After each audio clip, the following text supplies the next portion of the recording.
Hello, hello, and welcome back to Happiness by Habit. Today I am thrilled to introduce you a very special guest, Patricia Qaiyyim. Welcome. Thank you. Thank you. I'm so excited to be here with you. Thank you for having me. Absolutely. Yes. So I am a indie author and I have two books that are currently published. The first book is titled Moms in the Military, and it is about women who choose to serve on active duty in the armed forces while raising a child. Yes. Quite Interesting. task. That's very good.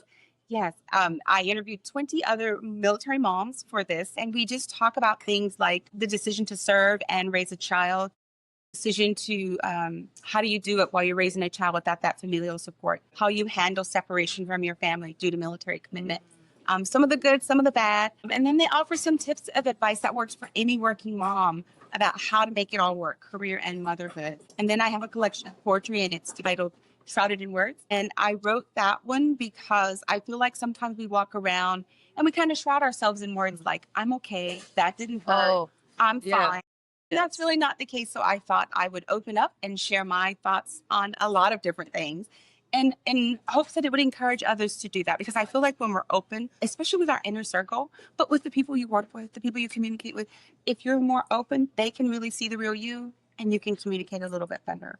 Absolutely. And that is a very critical topic. I was just talking to a different author about the same topic because it's very relevant. A lot of people, when asked, how are you doing? We automatically say, wonderful or good. And you? Absolutely. And a lot of times it's not true. And we might don't feel good. And it's okay to say, I don't feel good. Yes. Actually, one of the poems in my book, it talks about that. Like, I have to get up, but all I want to do is lay down. I have to take a shower, but I feel like all of my energy is draining. I feel like if I say anything, I might just burst into tears. But I have to say I'm okay, and I have to put a smile on my face. And so I think if we're more open, then the people around you can see that and maybe offer you some help or comfort, just be in a better place to deal with you and where you are at that moment. Yes, and I think that has a lot to do with the reaction a lot of people has. Like if somebody wants to be authentic and say, well, actually, I don't feel good. Why? What happened? Like if something was wrong, it's We not don't even like know if how it to wasn't respond. okay, not to be okay. Yeah. But we need to change that because It's okay to have a bad day. It's okay to Yes. have a bad week. It's okay to not feel like yourself. And I want us to know that. I hope that people walk away knowing that there are things in your life that are going to take you down paths and roads that aren't a good journey. And it's okay to have those journeys, and it's okay to talk about those journeys. Let's talk about that. Like, what is the right answer to I don't feel good? Because what we get a lot, and I know I spoke with a lot people about this, and really, when somebody feels down, like you don't feel good, a lot of times the only thing that we need is just an ear to talk. Exactly. No judgment, No judgment. no advice. No advice. Don't tell me just what to not do. lecture. Yes. Not good time for a lecture. If Just someone says, I am not okay, I think it's okay to say, I'm sorry to hear that. Is there anything I can do to make your day a better day? And sometimes the answer is going to be no, thank you for offering. yeah. And sometimes the answer might be, you know what, I had a really rough day. I didn't have enough gas money or something happened. And, it might be something that you can help. But like you said, they might just need a ear. Yes, or something specific. Like, do you need 10 minutes to go grab a coffee or lie down? Yeah, okay. What can I do walk around specifically? outside. Take care of the kids for a moment or what? It's okay. I mean, and then also on the other hand, it's a good piece of advice for everybody listening. When we feel not okay, it's okay to say no, I'm not okay, and it's okay to ask for help. Yes. And this is more difficult, I guess, for women than for men. Absolutely. Well, actually, I don't know.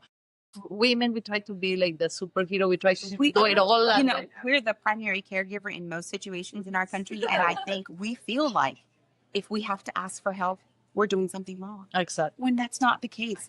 I will tell you, I learned that pretty late in life, but also being a veteran and serving in the armed forces, I had to rely on a village. I had to be able to create my village. My mom wasn't there, my sisters wasn't there. So if we're in another country, I had to find someone to be able to help me, because not only am I raising a child and serving my country, I'm trying to adjust to a culture that is foreign to me. I'm trying to learn a language that is foreign to me. And so you just have to be able to no, not everybody's going to be in your village, though. You're going to have to be able to find those people that you can depend on, that you can reciprocate, and that you guys can help one another. And I think as women, that is what we need. Even if it's as simple as, hey, I can't drop my kids off at school today. Can you do that for me? Yes, I can do something that. something specific and that can be done. Yes, be very Because also on the other hand, the other person that wants to help, given specific instructions, we increase our chances for that to happen. exactly. But they cannot read our mind. Yes, yes. So yeah, absolutely. tell me about your family. Like you wrote this inspired by your your experience. I did. My many first book. kids? I have 3 children, Oh. and so I raised them all away from my family. It was me, my husband, and our 3 children, and it was at times a challenging journey. And I wanted people, other moms, working moms, stay-at-home moms, to know that no matter what you do, you're going to have those struggles, and it's okay. But it's also okay to develop a village where you are, so you don't have to do it by yourself. Because, like you said, we don't want to ask for help. We're not conditioned to ask for help. And so it was trying at times. I remember having to leave my children in a foreign country by themselves over a week. My husband and I both had to go away to do military commitment. My oldest was just 16. It wasn't enough time for me to get a ticket and fly them somewhere or pay to have someone come. So I had to depend on my neighbors in my community to say, hey, can you look in on my kids every day? Hey, can you make sure they get to school? Oh my, Yeah. that's Yeah. rough.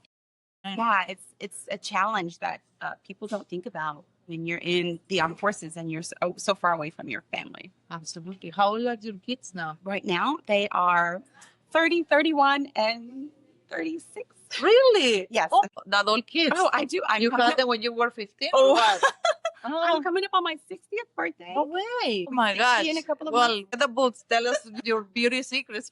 Clean exercise, clean food, and just clean makeup, I think. Oh, yeah. Yeah, that will, and get your rest. Sleep is so important to us. That is absolutely underrated, but it's so important. Just sleep your hours. Oh my gosh, yes. Because while we're sleeping, that's when our body is doing its most to rejuvenate itself. So Yeah. And also, when we're not sleeping, we're not good for anything. Like, I mean, people, yeah, we are, exactly. We're tired, so we're gonna hurt ourselves or hurt someone else. Or yeah, so we're not be gonna have the cranky patience or, we yeah. need. So Cranky. for you and for everybody around you, the sleeping hours are It's very important. Yeah. Tell me about your experience living overseas. Oh my gosh, I will say it was the best of all of my assignments. I've been stationed from the East Coast to the West Coast, and really my favorite assignment was Zaragoza, Spain. It's a small town in Spain, no longer a base there, but I do dream of going back just to see. My oldest daughter was born there, and Really? and I would like to show her where she was born and where we lived Oh, yeah. while we were there. So that was a favorite for me. But also, living in Japan was nice because that was an experience for my children to live out of the country and to be able to do things that weren't common to their family members. So I think overseas is a great experience, not just for the military member, but for the family members. Because you're introduced to a whole new culture. You get to see and do things that, you might not otherwise have done. I 100% But agree my with that. favorite assignment was definitely in Spain. And maybe because I was so young and on my own, and I had to learn to grow up. I had to get some discipline. I had to do a lot of things on my own for the first time. So, but it was a good experience. Okay, very good. Thank you so Yeah. much. Oh, I Thank you really for enjoy. listening to By the me. way, your earrings, they are Thank so you. appropriate for the event. Yes. I try to always wear something that's really nice for, I Oh, love we're selling for when I'm out trying to absolutely. push my books. Yes. Okay, amazing. Thank you so much for Thank you. your. And thank you for allowing your me to come story. and share my story. I And loved your story. Yes. It was very nice. thank you, because my whole mission and my goal with writing is to educate, motivate, and inspire. And so I'm always glad to share those tips and help. Before you go, what is coming up? Are you working on I am anything working on a exciting? couple of projects. So Okay. my manuscript that's close to publication is actually kind of a companion piece to my first book. It's about children raised by women who served in the armed forces. So it's an inside look at children as young as 8 up to 36, and they talk about what it's like to have a mom. I in the love that. military. Kids age 8 to 36.